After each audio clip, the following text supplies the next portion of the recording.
Hi, welcome to my channel Nagendra Vepuri. thumbnail సూచించినట్టు నీలోనే అన్నీ ఉన్నాయి. అంటే మనిషి తలుచుకుంటే సాధించలేనిది అంటూ ఏదీ లేదు. పట్టుదలతో ఎంతటి అసాధ్యాన్నైనా సుసాధ్యం చేసుకోగలం.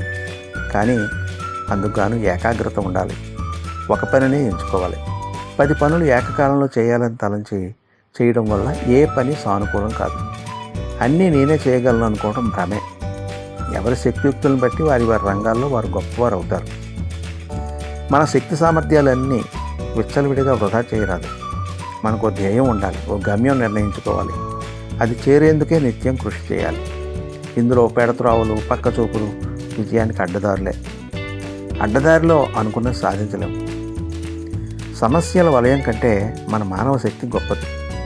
మనకున్న అనేక శక్తులను సమీకరించుకొని ఒకే ధ్యేయంపై, ఒకే పనిపై కేంద్రీకృతం చేసినాడు అది ఎంతటి ఘనకార్యమైనా సులభంగా సాధించగలుగుతాం. సమస్యలు సహజం, వాటిని ఎదుర్కొని నిలబడాలి. మానవ మనుగడ సత్తా ఏమిటో నిరూపించుకోవాలి.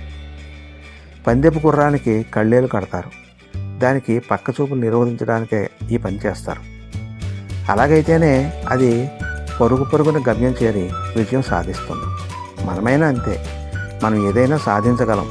కాకపోతే విచ్చలవిడిగా సంచరించే మనస్సుని విచక్షణా బుద్ధితో ఒకే విషయంపై కేంద్రీకరించినట్లయితే మనకు తిరుగులేదు, ఎదురే లేదు. గెలిచిన ప్రతివాడికి గతం ఉంది, ఓడిన ప్రతివాడికి భవిష్యత్తు ఉంది. అల్పమైన పనులకు చిల్లర ఫలితాలతో సంతృప్తి పడవలసిందే. అలాగాక గొప్ప తలంపులే చేసి పెద్ద కార్యాన్ని ప్రారంభిస్తే గొప్ప విజయమే లభిస్తుంది. కాబట్టి think big and do big and you will achieve big.